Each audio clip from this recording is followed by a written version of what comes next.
এই বন্ধুরা, আমি আমির ইজিটেক বিডি থেকে। তো আশা করি সবাই ভালো আছেন। আজকে আমি আপনাদের দেখাবো প্ল্যাম্পের নতুন একটি ভিডিও। এই ভিডিও করার উদ্দেশ্য হলো প্ল্যাম্পের মাধ্যমে যারা কিস্তিতে মোবাইল নিয়েছেন, তারা শেষ কিস্তিটা পরিশোধ করার পর এই প্ল্যাম্পের অ্যাপসটি আপনার কোনো কাজে আসবে কিনা বা অ্যাপসটি আপনার মোবাইলে রাখার দরকার আছে কিনা। তো চলুন আজকে আপনাদেরকে দেখাই। শুরু করি। প্রথম আমরা প্ল্যাম্পেতে চলে গেলাম।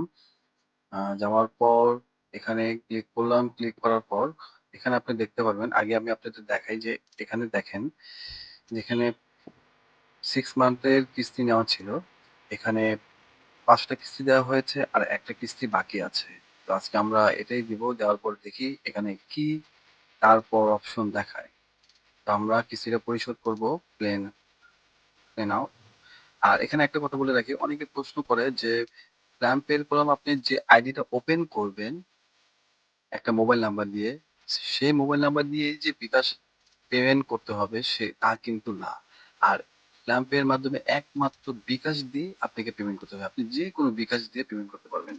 আমরা চলে গেলাম, কনফার্মে ক্লিক করলাম। কনফার্মে ক্লিক করার পর আপনার এখানে বিকাশ নাম্বারটা চাবে। এখানে আপনার বিকাশ যেটা দিয়ে আপনি পেমেন্ট করবেন, যে কোনো বিকাশ নাম্বার। আমি আমার বিকাশ নাম্বারটা দিয়ে দিচ্ছি। আমার বিকাশ নাম্বার দিয়ে দিলাম।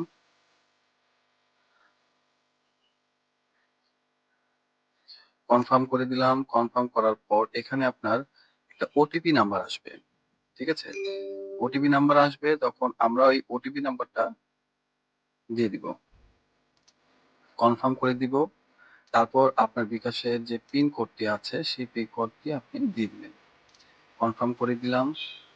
এই যে এখন দেখতে পারবেন যে এখানে আপনার পেমেন্টটি সাকসেসফুলি হয়ে গেছে। আমি একটা স্ক্রিনশট দেখে দিলাম। এই যে উপরে দেখতে পারতেছেন নোটিফিকেশনে আপনার বিকাশ থেকে টাকাটা কেটে নেওয়া হয়েছে। ঠিক আছে? তো এখানে আমি ব্যাক টু হোমে গেলাম। ব্যাক টু হোমে যাওয়ার পর তো রিফ্রেশ করলাম। এই যে এখানে আপনি দেখতে পারবেন, এখানে আপনার নাম্বার শো করবে যে নাম্বার থেকে আপনি বিকাশ পেমেন্ট করেছেন। এখানে আপনার দেখা দেখা যাচ্ছে যে লগ আউট, মানে এখন আমার আর কোনো পেমেন্ট নেই, আমার লোন কমপ্লিট। ঠিক আছে, এখন আমি চাইলে এই অ্যাপসটি আনইনস্টল করে দিতে পারবো। যেখানে এখান থেকে দেখতে পাচ্ছেন নো ফাউন্ড। আমার এই অ্যাপসের কোনো প্রয়োজন নাই, মানে এটা আমার কাজ শেষ। আমি চাইলে এখন আনইনস্টল করে দিব।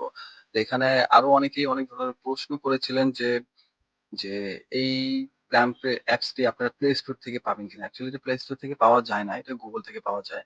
আর এটা না আপনারাও কখনো লগ ইন করতে পারবেন না, কারণ এটা লগ ইন করার জন্য অবশ্যই যে মোবাইল কোম্পানি, যে মোবাইলটি আপনি কিস্তিতে নিবেন, যাদের থেকে নিবেন, যে দোকান থেকে নিবেন, সে শপের থেকে তারাই আপনাকে গুগল থেকে নামিয়ে তারা অ্যাকাউন্ট খুলে দিবে। আর অ্যাকাউন্টে ভেরিফাই করার জন্য এটা প্ল্যাম্পের, যখন তারা অ্যাকাউন্টটা লগ ইন করে তখন একটা ওটিপি নাম্বার আসে। এই ওটিপি নাম্বারটা নেওয়ার আগে ভেরিফাইয়ের জন্য প্ল্যাম্পে থেকে আপনাকে ফোন করবে যে আপনি কেন মোবাইল নিচ্ছেন, আপনি কোন মডেলের মোবাইল নিচ্ছেন, কত টাকার মোবাইল নিচ্ছেন, আপনার ডাউন পেমেন্ট কত দিচ্ছেন, এরকম কিছু আনুষ্ঠানিক প্রশ্ন করবে। আপনি এগুলো উত্তর দিবেন। তারপর